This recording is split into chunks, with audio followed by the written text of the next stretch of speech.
Welcome to Return to You. I'm Sid, and this is the podcast for anyone who's ever lost themselves and is ready to find their way back. Every episode, I sit down with real people who've faced the hardest chapters life can throw at you and come out the other side with something to say. Real stories, honest conversations, no filter. Whoever you are, wherever you're at in life right now, you're in the right place. Let's get into it. I really want to talk to you about loops, patterns that we need to be interrupting in our adult life if we're not where we want to be yet. So if you find yourself laying in bed at night asking yourself, when is it going to be my turn? Why is it not always working out for me? Why is everyone else getting what they want but I'm not? I want you to notice and not judge yourself for it. I just want you to notice what's going on. I want you to give yourself a bit of love and compassion because you have managed to get to where you are today, and that you should be really proud of. However, there is so much existing happening at the moment. People are just coasting through life and just accepting that this is just the way it is. But here's what no one tells you. You don't have to just carry on that way. Like, it gets to be good for you. And I think in this society that we're living in, like, we are just taught that we have to just stay in our own lane and this is just how it's going to be. And, you know, listening to the outside noise is bullshit. It's absolute BS. And I really hate that we, for the most part, most of us in society are just coasting our way through life and not actually taking off, following our mission and passions and dreams because, one, we don't know how to do it. Two, the critic inside of us has got so loud. And three, we have loops that are running the show in the subconscious of our minds. And there's just not enough talk about it. Like, it's usually really high level and it's then people that you're not really listening to. And it's not enough conversation at like beginner level. And I say beginner level, like people that are coasting, that are just really not satisfied but don't know how to get out of it or don't realise that they can get out of it or why it's happening. And this is what this episode is for you. It's going to be a short nugget because I have another episode to be recording after this one.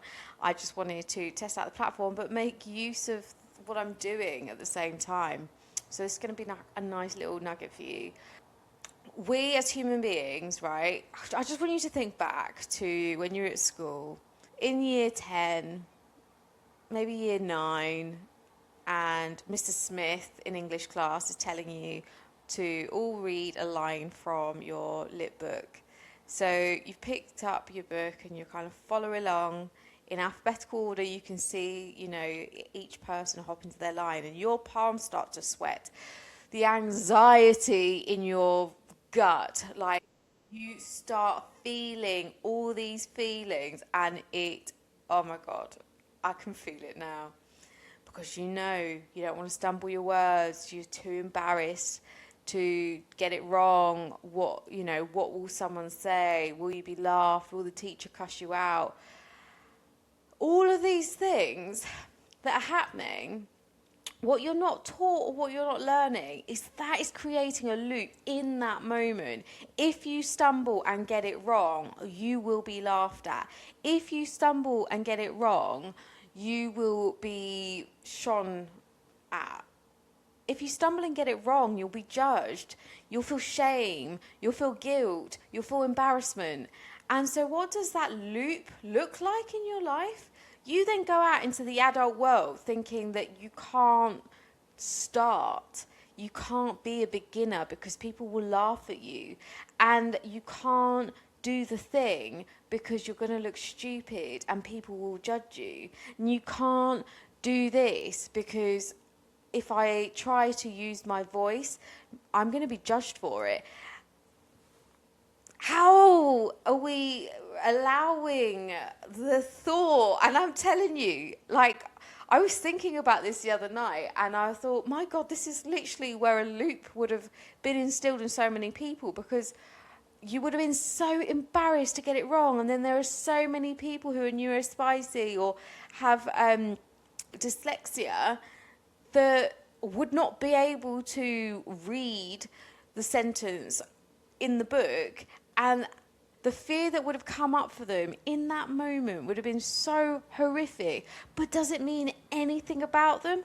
Absolutely not. It's just that their brain fires and wires differently.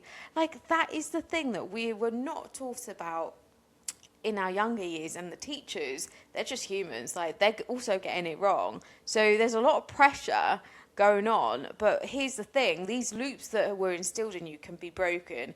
These are not your forever thoughts. These are not. You just need to learn how to disrupt the pattern. And you have to learn how to rewire your brain. And when you learn to rewire your brain and how then it fires and wires, and you shift out of these beliefs that have been running the show, so they're patterns that have been running on loop in the background that you've not been able to see, but they would have been playing out in so many parts of your life through the years. When you learn to disrupt those patterns, I do that in a really simple way of using EFT tapping. It's a really quick way of actually breaking those loops straight off the bat. But you have to learn to also rewire your nervous system. You have to learn how to feel safe in your body again, and you have to learn how to navigate those patterns and give yourself permission to feel the shame and the guilt and the anything else that's coming up, but in equal measures know that there is no truth to it. Like, you have to give yourself some grace. And I think in a world where we were told to not think negatively, I am really standing against toxic positivity. You cannot feel like shit and then spray a little bit of glitter on it and hope it sparkles positivity. Like, if you feel like crap, you feel like crap.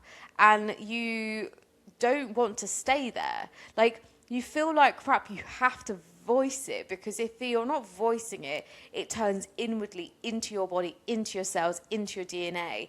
That energy does not actually go anywhere. It mutates into a health condition. So it's really important that you express what you're feeling and how you're feeling. But the caveat is, you do not stay there. Energy flows where your attention goes. So if you stay there, you're only going to ferment in that energy. But so, like I say, you can't polish a turd. You can't spray glitter over it and then feel like, okay, I'm good now. That's just toxic positivity. We're not here for that. That's just not going to do anything good for you. Using tools that are actually going to help you move through that energy is how it's going to shift for you. So some of the really simple things that you can do, which will feel like nothing to begin with, and you'll feel like an absolute tool, which I'm telling you all this from my own lived experience. Affirmations. I was doing affirmations for the best part of a year before I believed anything about it. But what I didn't realize is I didn't realize that it was working. I started to slowly see how the language I was using around myself was changing. And then the other thing would be to tap. EFT tapping, don't sleep on it. It's a free tool that you can use. I have loads of free videos that you can kind of go through, and there's so much available online. So don't sleep on EFT tapping, because it allows you to share the negative statement. When I'm working with my clients particularly, like, I can tune in to what they're feeling and the language they're probably using to themselves. So I use their own language with them, and then we tap through the negative and then instill new beliefs. And you can see in real time, like, it never fails to blow my mind how many people are having a shift in the moment, because I can see it. And so sometimes, like, I have to remind myself this shit really works, because it seems too obvious. So know that if Mr. Smith in English class made you feel like shit because you couldn't get your sentence out, and that loop is still running. And it's not him, it's just, if I speak up, I'll be laughed at. If I start something new, I will be judged because I'm not the pro. I tell you how many people that haven't started something because they don't want to be a beginner again, because the shame and the that we feel having not learnt the skill already or not known what we need to do, we just feel too much embarrassment. But the cost of success is embarrassment. You have to be willing to be a beginner. Like, beginning a podcast it's something new for me. Like, I'm learning so many things. But what I have been doing through the years, especially the last decade, I have been stepping out of my comfort zone and being a beginner in so many aspects. And I'm continuously sharing that. And I'm sharing more of my vulnerability online, because what I am trying to do is show you that it's okay. And it is okay. So this is your sign to get up and go for it. Get clear on what actually drives you. Get clear on what makes you happy. Get clear on the things that you really are sleeping on. And then look at how you can take one step forward in your life to go after the thing that you are actually passionate about. And I'm not saying quit your job. It could coexist with what you're doing. And then maybe when you're making it fun and you're creating this space of like energy of fun, this energy of fun is going to be the thing that will catalyze everything else, because you're shifting up how you're feeling and you're actually just getting behind the thing that lights you up. And when you get lit up, you go after it, your energy shifts and the things start to fall into place. So what is it for you? I want you to really ask yourself, if I could do anything right now that would bring me so much joy and I wasn't paid a penny for it, what is that? I want you to think about that for a minute, because there are so many people doing it. And if I don't want you to go with the mentality because there are so many people doing it. There are so many people doing it, so the evidence is there, but you're not doing it and you're unique. You are the unique part of this. So there is not another you, so that means that you can also take up space and come with it with a bit of edge. Like, what's your edge? Because you get to take up space. Okay, you get to take up space. I'll see you on the next one. And that's a wrap on today's episode of Return to You. I hope something in today's conversation stayed with you, even if it's just one thought to carry into your week. Sometimes that's all it takes. If this resonated, share it with someone who needs to hear it. And if you haven't yet, leave a review. It takes 30 seconds and it means everything for getting this show in front of the people who need it the most. You can find us on Spotify, Apple Podcasts, and everywhere you listen. Come find me on Instagram and tell me, what are you returning to? Until next time, keep coming back to yourself.